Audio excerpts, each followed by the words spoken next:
Hello friends, welcome to my channel Success Fiber Classes. आप सब कैसे हैं? आई होप सो आप अच्छे होंगे। तो एस्टेट टीजीटी साइंस की सीरीज चल रही है जिसमें हमने जो चैप्टर शुरू कर रखा है वो स्ट्रक्चर ऑफ एटम है।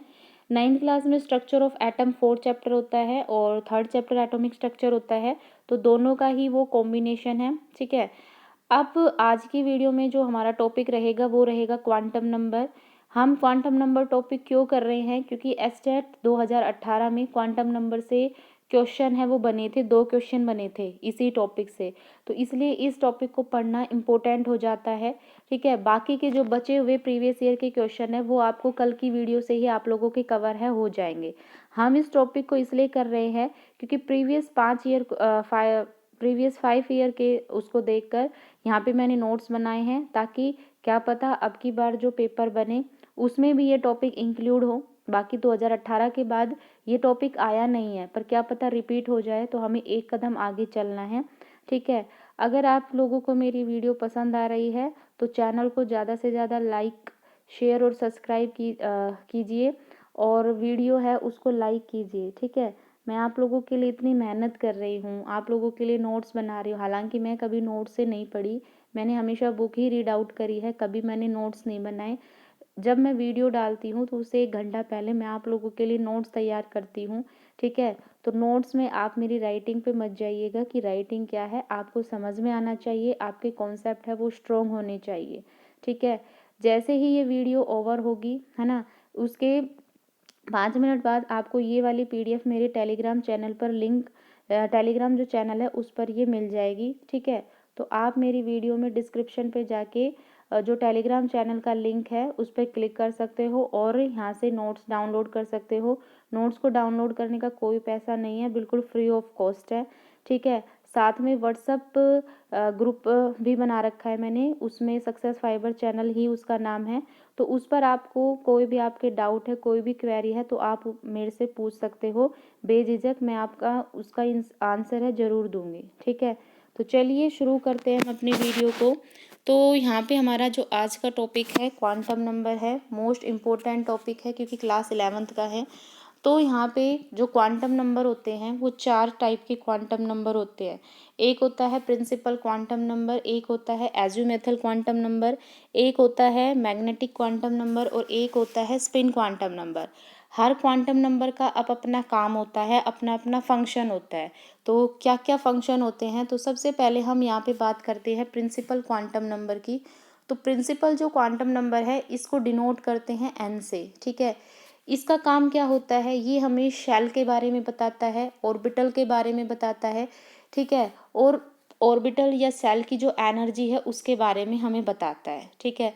एन की जो वैल्यू आती है ये 1 से लेकर इन्फिनिटी तक होती है। ये मैंने आपको कल बताया था, अगर एन की वैल्यू 1 है तो उसके करस्पॉन्डिंग जो सेल होती है वो के सेल होती है।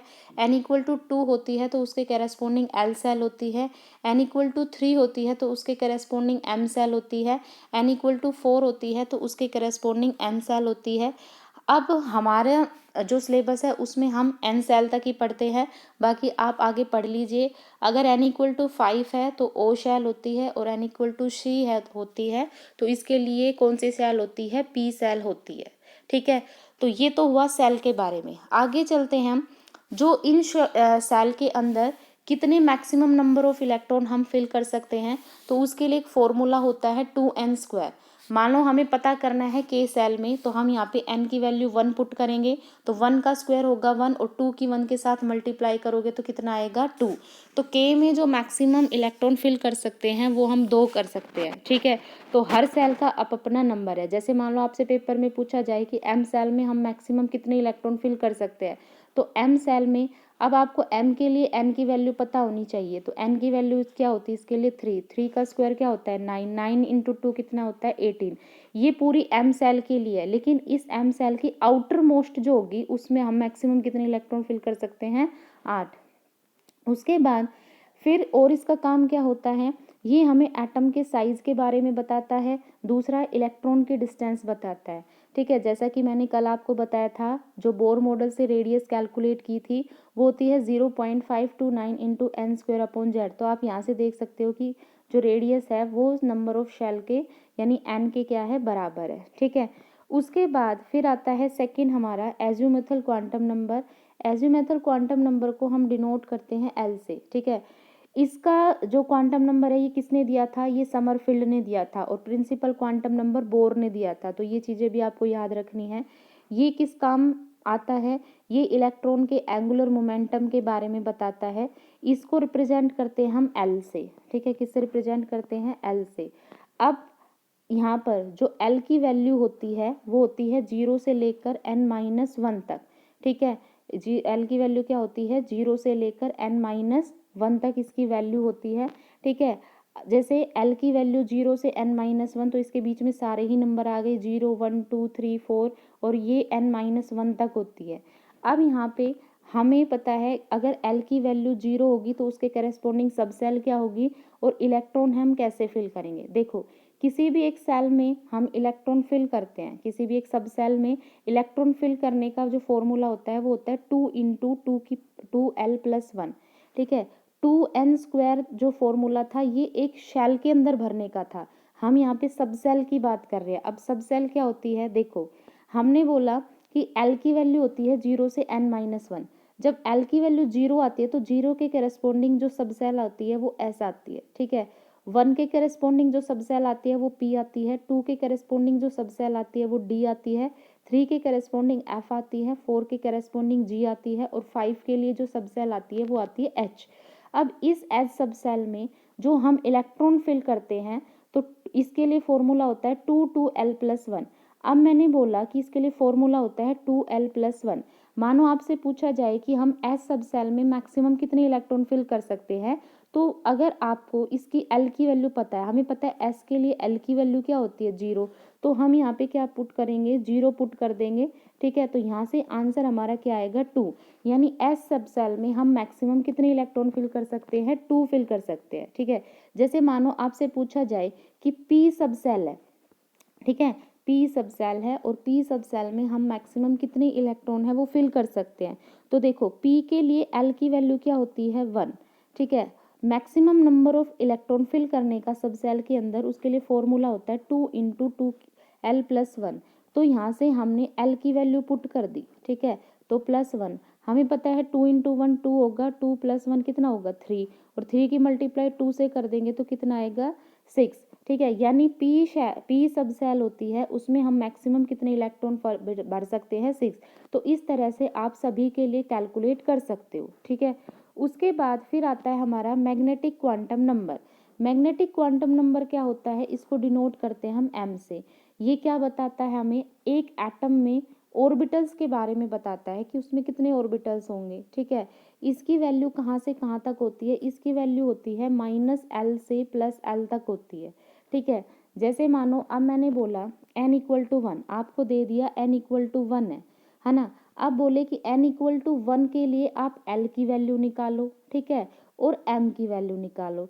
तो कैसे निकालोगे, देखो हमने स्टार्टिंग में पढ़ा कि n=1 के लिए जो L की वैल्यू होती है वो 0 से लेकर कहाँ तक होती है, n-1 तक होती है, ठीक है। तो यहाँ पे n की जगह 1 रखो तो 1 - 1 क्या होगा, 0। यानी n=1 के लिए तो L की वैल्यू सिर्फ एक ही होगी, कौन सी, 0, ठीक है। अब हमने क्या बोला कि m की वैल्यू हमें निकालनी है, तो m की वैल्यू किस पर डिपेंड करेगी, L पर, और वो होती है -L से लेकर और +L तक होती है। लेकिन यहाँ पे तो 0 1 है, -0 से +0 यानी 0 ही आएगा। तो इसका मतलब क्या है कि n=1 के लिए L की वैल्यू 0 होती है और इसके लिए m की वैल्यू क्या होती है, 0 होती है। इसका मतलब यहाँ पे क्या आएगा, एस सब सेल आएगा, और इस एस सब सेल में आपको कितने ऑर्बिटल दिख रहे हैं, सिर्फ एक ही ऑर्बिटल दिख रहा है, ठीक है। इसलिए हमने बोला कि ये एटम में ऑर्बिटल के बारे में बताता है। जैसे मानो आपसे नेक्स्ट एग्जांपल दे दिया जाए कि n=2। अब हमें यहाँ पे इसके लिए L की वैल्यू भी निकालनी है और हमें इसके लिए M की वैल्यू भी निकालनी है। तो हमें पता है L की वैल्यू होती है 0 से लेकर n-1 तक। तो हमने किया 0 2, अब n की वैल्यू कितनी है, 2, 2 - 1 का मतलब 1, यानी इसके लिए 0 से 1, तो 0 और 1 के बीच में तो कोई वैल्यू नहीं आती, यानी n=2 के लिए हमारे पास दो ही वैल्यू आती है, 0 और 1, ठीक है, 0 और 1, ठीक है। अब हमें पता है L की वैल्यू जो 0 होती है इसके लिए सब सेल आती है S, और L=1 के लिए जो सब सेल आती है P, ठीक है। अब ये आपको पता चल गया। उसके बाद हम निकालते हैं इसकी m की वैल्यू। m की वैल्यू होती है -l से +l तक, ठीक है।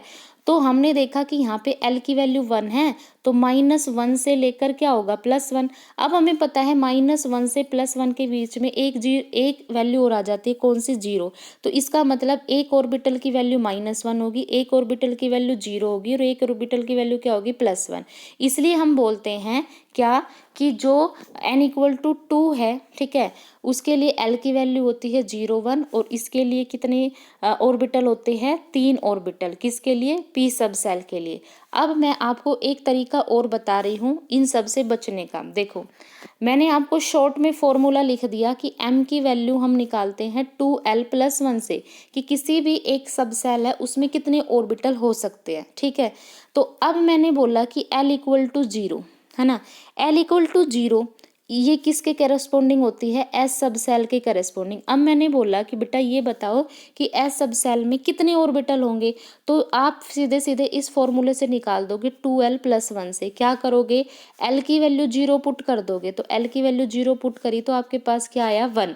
इसका मतलब l = 0 जिसके लिए s सब सेल होती है उसमें सिर्फ एक ही ऑर्बिटल होता है। कितने ऑर्बिटल होते हैं, एक ऑर्बिटल। अब मैंने बोला कि बेटा आप मुझे l = 1 के लिए ऑर्बिटल बताओ, कितने ऑर्बिटल हो गए, तो आप सीधा फॉर्मूला लगा दोगे m = 2l+1। तो यहाँ से हम लगाएंगे 2 × 1 + 1, तो ये कितना आ जाएगा, 2 + 1 दैट इज 3। तो हम क्या कहेंगे, l = 1 जो कि किसके करेस्पॉन्डिंग होती है, p सब सेल के करेस्पॉन्डिंग। यानी p सब सेल में मैक्सिमम कितने ऑर्बिटल होते हैं, 3 ऑर्बिटल। और कितने इलेक्ट्रॉन इसमें फिल किए जा सकते हैं, तो इलेक्ट्रॉन फिल करने के लिए जो फॉर्मूला बताया था वो बताया था 2 × 2l+1, और जो हमने कैलकुलेट किया था कितने, 6। यानी p के अंदर कितने ऑर्बिटल होते हैं, p के अंदर 3 ऑर्बिटल होते हैं और एक ऑर्बिटल में मैक्सिमम हम 2 इलेक्ट्रॉन फिल कर सकते हैं, तो 3 में कितने हो गए, 6। इसलिए हम कहते हैं कि p में हम टोटल 6 इलेक्ट्रॉन भर सकते हैं, ठीक है। तो ये चीज़ आपको समझ आ गई होगी।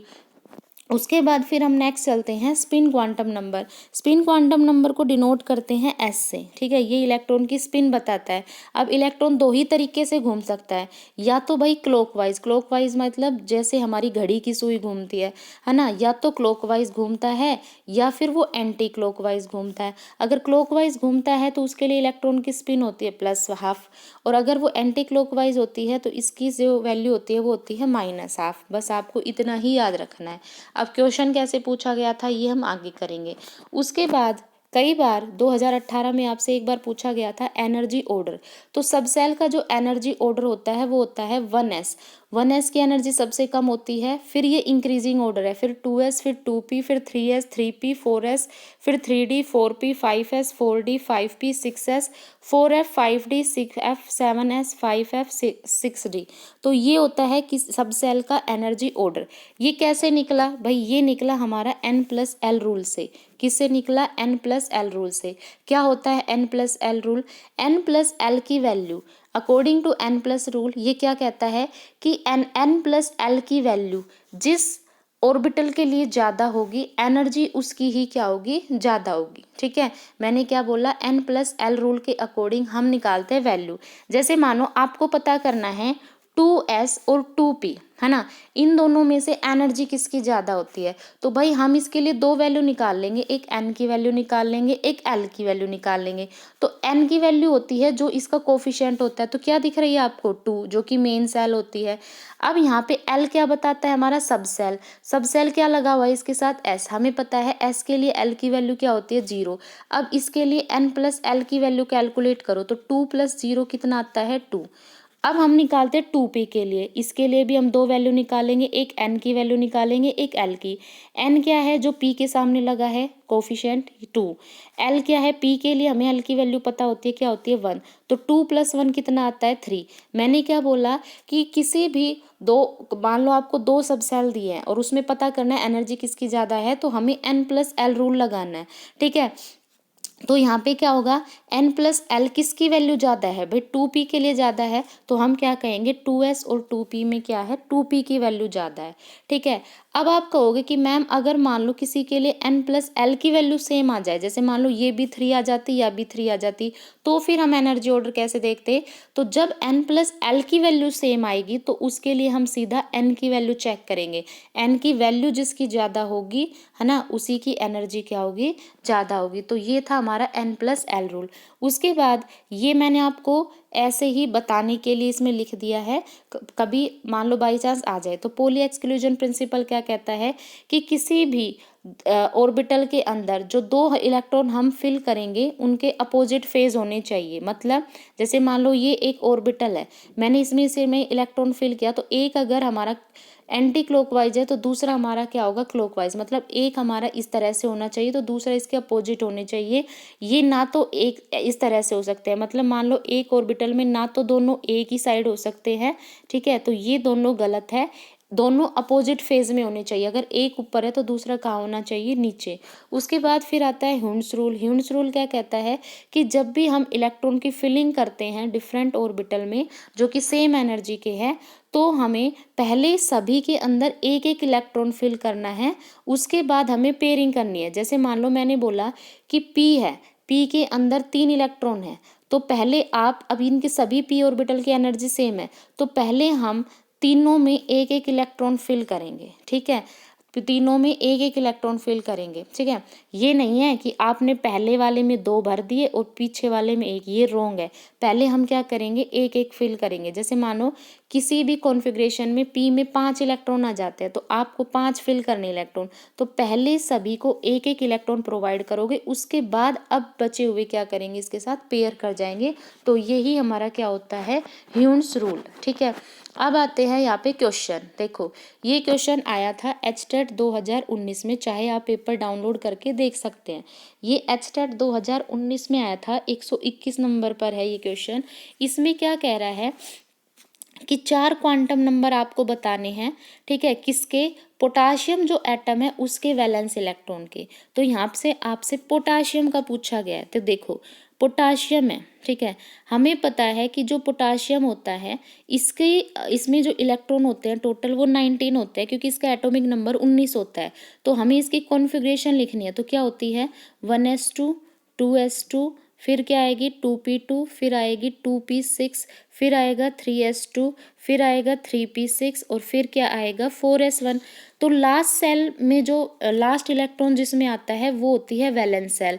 तो इसने पूछा है कि वैलेंस इलेक्ट्रॉन बताओ, तो हमारे पास में लास्ट सेल कौन सी है 4s। तो 4s में कितने इलेक्ट्रॉन फिल है, 1 इलेक्ट्रॉन। तो अब हमें इसी 4s के बारे में बताना है। देखो मैंने बताया था कि जो कोफिशिएंट होता है ये हमारा होता है प्रिंसिपल क्वांटम नंबर।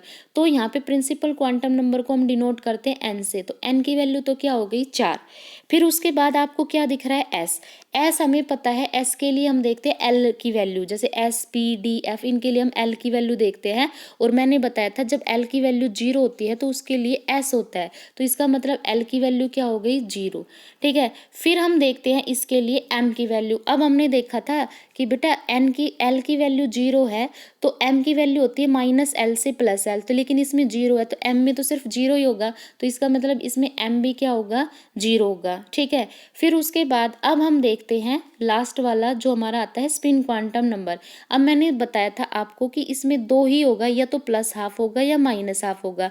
तो अब देखो हमने 4s में इलेक्ट्रॉन भरना है, तो s में तो एक ही ऑर्बिटल है तो उसमें तो इलेक्ट्रॉन इस तरह से होगा, तो इसका मतलब ये क्या है हमारा ऊपर की फेज में, और ऊपर की फेज के लिए जो आती है वैल्यू वो क्या होती है 1/2। तो इसका मतलब हमारे लिए इसमें कौन सा आंसर सही होगा, आंसर नंबर 6 इसमें सही होगा। तो आई होप आपको इसमें समझ में आ गया होगा। ठीक है, अगर नहीं आया है तो आप कमेंट में डाल देना, मैं दोबारा इसको समझा दूंगी। ठीक है, उसके बाद फिर आता है 113 क्वेश्चन, ये भी 2019 में ही पूछा गया था। ये कह रहे हैं electron identify the quantum number n और l।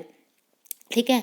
तो ये कह रहा है कि एन आपको एन की वैल्यू और एल की वैल्यू दी हुई है 4 ऑप्शन में। तो ये कह रहा है आपको इंक्रीजिंग ऑर्डर बताना है। ठीक है, क्या बताना है? इंक्रीजिंग ऑर्डर आपको बताना है।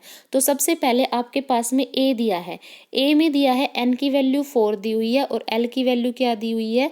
1 दी हुई है। हमने क्या बोला था कि जब भी हम एनर्जी ऑर्डर देखते हैं तो उसके लिए हम एन प्लस एल की वैल्यू देखते हैं। क्या देखते हैं? एन प्लस एल की वैल्यू। तो सबसे पहले तो आप यहाँ पे क्या बनाओगे? इसके ऑर्बिटल बनाओगे। देखो, जब n की वैल्यू 4 है, l की वैल्यू 1 है, तो ये हमारा क्या बनेगा? 4। और l की वैल्यू 1 के लिए क्या आता है? p। तो ये ऑर्बिटल बना हमारा 4p।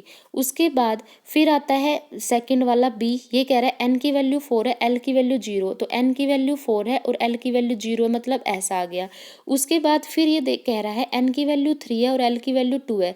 तो n की वैल्यू 3 है और l की वैल्यू 2, और हमें पता है l की वैल्यू 2 के लिए क्या होता है हमारा? वो होता है d ऑर्बिटल। तो अगली सब सेल हमारी क्या बनी? 3d। फिर लास्ट बोल रहा है n की वैल्यू 3 है और l की वैल्यू 1 है। हमें पता है l की वैल्यू 1 के लिए तो सब सेल होती है p। तो ऑर्बिटल क्या बना हमारा? 3p। अब इन चारों को आपको एनर्जी के इंक्रीजिंग ऑर्डर में अरेंज करना है, मतलब लो से हाई की तरफ। तो उसके लिए हम क्या कैलकुलेट करते हैं? हम कैलकुलेट करते हैं n प्लस एल की वैल्यू। ठीक है, तो सबसे पहले हम चलते हैं फर्स्ट वाले पे। हमने बोला 4p। 4p के लिए निकालो, n की वैल्यू 4 है, l की वैल्यू 1 है, तो इसके लिए क्या आया? 5। उसके बाद सेकंड वाला आया था हमारा 4s। तो इसमें n की वैल्यू 4 है और l की वैल्यू 0 है, तो ये कितना आ गया? 4। उसके बाद फिर आया था हमारा 3d। n की वैल्यू 3 है और l की वैल्यू क्या है? इसके लिए 2 है, तो इसके लिए क्या आया था? 5। उसके बाद फिर आया है n इक्वल टू 3 और l इक्वल टू 1। तो 3p, तो 3 प्लस 1 क्या आ गया? 4। अब देखो, इसमें 2 की तो 5 5 आ रही है और 1 की क्या आ रही है? 4 4। तो ये क्या होगा? Increasing order. इसका सबसे पहले आएगा हमारा 3p। ठीक है, सबसे पहले क्या आएगा? 3p, है ना? 3p आएगा। ठीक है, क्योंकि इसका 4 आ रहा है ना? इसमें भी इसका 4 आ रहा है, इसका भी 4 आ रहा है। तो मैंने कहा था कि जब n प्लस एल की वैल्यू सेम होती है तो हम फिर n की वैल्यू से डिसाइड करते हैं एनर्जी। ठीक है, तो 3p और 4s में n की वैल्यू किसकी ज़्यादा है? 4 की ज़्यादा है। तो 3p और 4s में से किसकी एनर्जी ज़्यादा होगी? 4s की एनर्जी क्या होगी? ज़्यादा होगी। यानी एक ऑर्डर तो हमारा ये लग गया। फिर हम देखते हैं 5 वाले। तो 5 वाले में एक है 4p और एक में है 3d। ठीक है, एक में है 3d और एक में क्या है? 4p। तो दोनों की n प्लस एल की वैल्यू सेम है। तो अब हम देखते हैं n की वैल्यू। तो देखो, इसमें n की वैल्यू 3 है और इसमें n की वैल्यू क्या है? 4। तो अब हमारा ऑर्डर क्या आएगा? 3d की एनर्जी कम होगी और 4p की क्या होगी? सबसे ज़्यादा। तो हमारे पास में ये कौन सा ऑर्डर आया? हमारे पास ऑर्डर आ गया सी ऑर्डर। तो इसका मतलब हमारा यही आंसर क्या है? सही है। तो अगर दो ऑर्बिटल के लिए n प्लस एल की वैल्यू सेम आ जाती है तो हम क्या देखते हैं उसमें? फिर हम देखते हैं उसमें n की वैल्यू। ठीक है, जिसके लिए n की वैल्यू ज़्यादा होगी उसी की एनर्जी क्या होगी? ज़्यादा होगी। आई होप आपको ये क्वेश्चन समझ आ गया होगा। उसके बाद फिर है नेक्स्ट क्वेश्चन। नेक्स्ट क्वेश्चन क्या कह रहा है? Which scientist gave the concept of fix energy level. ये क्वेश्चन आया था 2021 में आया था शायद। ये कह रहा है कि कौन से साइंटिस्ट ने फिक्स एनर्जी लेवल का कॉन्सेप्ट दिया था न्यूक्लियस के अंदर। तो भाई आपको पता है किसने दिया था? जो बोर मॉडल था उसमें जो नील्स बोर थे उन्होंने बोला था कि कोई भी इलेक्ट्रॉन है वो फिक्स एनर्जी लेवल के अंदर रोटेट करता है। मतलब जब इलेक्ट्रॉन है अपने ऑर्बिट में घूमेगा तो उसकी एनर्जी क्या होगी? फिक्स होगी। तो ये बात किसने कही थी? नील्स बोर ने। तो इसका आंसर क्या होगा? बी। उसके बाद फिर नेक्स्ट क्वेश्चन है, ये कह रहा है, ये हमारा है 2022 में आया था। What happens when an oxygen atom becomes N oxygen ion. ये कह रहा है कि जब ऑक्सीजन एटम, है ना, ऑक्सीजन आयन बन जाता है। तो ऑक्सीजन आयन बनता है तो मतलब O2 माइनस भी हो सकता है, O माइनस। तो क्या होगा? सबसे पहले इट्स एटॉमिक मास डिक्रीज। तो एक चीज़ याद रखना कि जब ऑक्सीजन एटम से ऑक्सीजन आयन, यानी कोई भी एटम जब अपने आयन में कन्वर्ट होता है तो उसके मास पर कोई चेंजमेंट नहीं होता क्योंकि मास कांस्टेंट रहता है। तो ए ऑप्शन तो इसका गलत है, ये तो नहीं होगा क्योंकि ये कह रहा है एटॉमिक मास डिक्रीज। तो भाई एटॉमिक मास कभी डिक्रीज नहीं होता। बी कह रहा है कि इट्स न्यूक्लियन नंबर डिक्रीज। ये कह रहा है कि इसके न्यूक्लियन नंबर है वो डिक्रीज होंगे। तो ये बात भी गलत है भाई। प्रोटॉन और न्यूट्रॉन जो न्यूक्लियन है वो थोड़ी ना चेंज होंगे। उसके बाद सी कह रहा है कि its atomic number remain same, कि जो एटॉमिक नंबर है वो क्या रहता है, सेम रहता है। ये बात बिल्कुल सही है ना। जैसे मानो मैं बात करूँ ऑक्सीजन की, तो ये ऑक्सीजन एटम है, अब ये इसका आयन है ऑक्साइड आयन, तो भाई इसमें ऑक्सीजन का एटॉमिक नंबर तो सेम रहेगा ना, क्योंकि इसमें भी इसका एटॉमिक नंबर 8 रहेगा और इसमें भी इसका एटॉमिक नंबर क्या रहेगा, 8 रहेगा।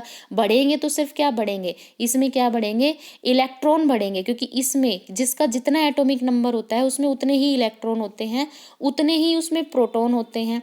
ठीक है, तो इसमें 8 इलेक्ट्रॉन है और इसमें भी क्या है, इसमें 8 इलेक्ट्रॉन है। अब इसमें क्या है, 2 माइनस है, तो इसके मतलब 2 माइनस है तो ये प्लस हो जाएगा, तो इसमें 10 इलेक्ट्रॉन हो जाएंगे। ठीक है, प्रोटॉन दोनों में सेम रहेंगे, क्योंकि मैंने क्या बोला कि एटॉमिक नंबर बराबर होता है नंबर ऑफ प्रोटॉन के, तो इसमें भी प्रोटॉन 8 ही रहेंगे, इसमें भी प्रोटॉन 8 रहेंगे, बस इलेक्ट्रॉन इसमें डिफरेंस कर जाएंगे। इसमें 8 इलेक्ट्रॉन है, इसमें 2 माइनस है, तो इसमें 2 इलेक्ट्रॉन एक्स्ट्रा है, 2 इलेक्ट्रॉन इसने बाहर से ले लिए, तो इसमें 10 हो गए। ठीक है, तो इलेक्ट्रॉन है वो मतलब चेंज होएंगे। ठीक है, बाकी इसमें क्या रहेगा, सेम रहेगा, मास भी सेम रहेगा और ये भी सेम रहेगा। उसके बाद ये है 2021 में, 2021 में ये पूछा गया था। ये क्या कह रहा है कि रदरफोर्ड का अल्फा स्कैटरिंग जो एक्सपेरिमेंट है ये शो करता है क्या।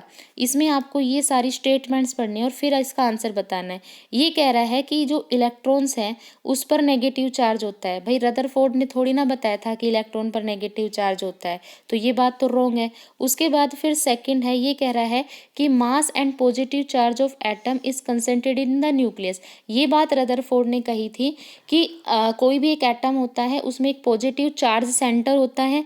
ठीक है, और सारा का जो सारा मास होता है एटम का वो उस न्यूक्लियस में, जो पॉजिटिव चार्ज सेंटर को न्यूक्लियस बोला था, और सारा जो मास होता है एटम का वो उस न्यूक्लियस में लाई करता है। तो इसका मतलब ये स्टेटमेंट तो क्या है, बिल्कुल सही है। ठीक है, तो आप देख रहे हो कि कैसे क्वेश्चन थ्योरी से बन रहे हैं। उसके बाद थर्ड कह रहा है कि neutron exit in the nucleus. भाई इन्होंने न्यूट्रॉन के बारे में इन्होंने कोई बात नहीं कही थी। ठीक है, न्यूट्रॉन के बारे में इन्होंने कुछ नहीं कहा था, क्योंकि जब रदरफोर्ड का मॉडल आया था तब तक न्यूट्रॉन डिस्कवर नहीं हुए थे। उसके बाद 4 कह रहा है most of the space in atom is empty. Atom का अधिकतर पार्ट है वो खाली होता है, तो ये बात रदरफोर्ड ने कही थी। ठीक है, कैसे कही थी, मैंने आपको कल रदरफोर्ड का समझाया था ना, कि जब इन्होंने गोल्ड फॉइल पर अल्फा पार्टिकल की स्कैटरिंग कराई थी तो उसमें पहली ऑब्जर्वेशन देखी थी कि अल्फा रे बिना किसी डिफ्लेक्शन के 180 डिग्री से सीधा निकल गई थी। तो इससे इन्होंने क्या कंक्लूजन निकाला था कि एटम का जो अधिकतर पार्ट है वो कैसा है, खाली है, जो तभी तो अल्फा रे है वो क्या है, सीधी की सीधी निकल रही है। तो इसका मतलब इसमें सेकंड वाली और जो फोर्थ वाली है यही रदरफोर्ड की स्टेटमेंट है, बाकी जो 2 बची वो इसकी स्टेटमेंट नहीं है। ठीक है, तो ये था 2021 का क्वेश्चन, तो इसका आंसर क्या था, बी। अब है डोल्टन एटॉमिक थ्योरी का क्वेश्चन। ये कह रहा है कि डोल्टन एटॉमिक थ्योरी है, इसने सक्सेसफुली क्या एक्सप्लेन किया था। सबसे पहले law of conservation of mass. तो मैंने कल आपको हाईलाइट करके एक चीज़ बताई थी कि जो डोल्टन एटॉमिक थ्योरी है वो लॉ ऑफ केमिकल कॉम्बिनेशन पर बेस है, और लॉ ऑफ केमिकल कॉम्बिनेशन में बहुत सारी लॉ आती है। उसमें law of conservation of mass भी आती है, उसमें लॉ ऑफ कॉन्स्टेंट प्रोपोर्शन भी आती है, उसमें लॉ ऑफ मल्टीपल प्रोपोर्शन भी आती है। लॉ ऑफ केमिकल कॉम्बिनेशन में लॉ ऑफ रेडियो एक्टिविटी नहीं आती। ठीक है, तो इसका मतलब इसका आंसर क्या होगा हमारा, फर्स्ट सेकंड फोर्थ, तो ये किसके अंदर है, ये है सी ऑप्शन में। तो इसका आंसर क्या होगा, सी, और ये 2021 में ये क्वेश्चन आया था। उसके बाद आज की वीडियो का जो हमारा लास्ट क्वेश्चन है ये कह रहा है which of the following statement are incorrect about the structure of atom. ये कह रहा है कि एटम के स्ट्रक्चर के बारे में कौन सी स्टेटमेंट है वो गलत है। तो सबसे पहले atom as a whole is neutral. भाई इलेक्ट्रिकली जो न्यूट्रलिटी है उसको किसने एक्सप्लेन किया था, थॉमसन मॉडल ने एक्सप्लेन किया था। ठीक है, तो ये बात बिल्कुल सही है। सेकंड कह रहा है कि एटम है इज एन इनडिविजिबल पार्टिकल। जो एटम है वो कैसे हैं, इनडिविजिबल पार्टिकल है। ठीक है, तो ये बात भी सही है ना। भाई ये किसने बोला था, ये डोल्टन एटॉमिक थ्योरी ने बोला था। उसके बाद थर्ड कह रहा है the whole mass of an atom is concentrated in the nucleus, कि ये कह रहा है कि जो पूरा का पूरा जो मास होता है एटम का वो न्यूक्लियस में लाई करता है। तो ये बात भी बिल्कुल सही है। उसके बाद all the atom are stable in their basic state. तो ये बात गलत है, क्योंकि यहाँ पे कहीं भी बेसिक स्टेट की बात नहीं हुई थी। और सेकंड क्या कह रहा है, atom is an indivisible particle. भाई ये जो चीज़ है ना यहाँ पे गलत है, क्योंकि ये सिर्फ डोल्टन एटॉमिक थ्योरी ने बोला था, लेकिन बाद में फिर जब मॉडल्स आए थे, ठीक है, क्योंकि जब मॉडल्स आए थे, थॉमसन मॉडल आया था जिसने थॉमसन ने इलेक्ट्रॉन की डिस्कवरी की थी, है ना, फिर मतलब फिर प्रोटॉन की डिस्कवरी भी हुई थी जो रदरफोर्ड ने की थी, है ना, न्यूट्रॉन की डिस्कवरी हुई थी। तो इनको हमने क्या बोला था कि जब एटम डिवाइड हुए तब जाके ये सब एटॉमिक पार्टिकल बने हैं। तो इसका मतलब ये सेकंड जो आंसर है ये भी गलत है, क्योंकि इसने बोला है कि एटम के स्ट्रक्चर के बारे में इनकरेक्ट है। तो एटम है वो डिवाइड नहीं हो डिवाइड हो सकते हैं, ये बात बाद में प्रूफ हो गई थी जब बहुत सारे मॉडल्स आए थे। तो इसका मतलब इसका जो आंसर है वो क्या होना चाहिए, सेकंड है, ये भी इनकरेक्ट है, ठीक है। पहली वाली तो सही है, थर्ड वाली भी सही है ना, और फोर्थ वाली है ये गलत है, क्योंकि बेसिक स्टेट की कहीं बात नहीं हुई थी। तो ऑप्शन कौन सा होगा, इसका ऑप्शन होगा सेकंड और फोर्थ, तो यानी ऑप्शन नंबर क्या होगा, सी, है ना। तो ये है यहाँ पर क्वेश्चन। आई होप आपको ये समझ आ गया होगा, ठीक है। अगर वीडियो अच्छी लगी है तो लाइक शेयर और सब्सक्राइब कीजिए। अब ये जो PDF है आपको मेरे टेलीग्राम चैनल पर है, मिल जाएगी, तो वहाँ से आप इसको रिवाइज कर सकते हो, ठीक है। वीडियो पर लाइक है वो ज़रूर से ज़रूर करना। Thank you very much.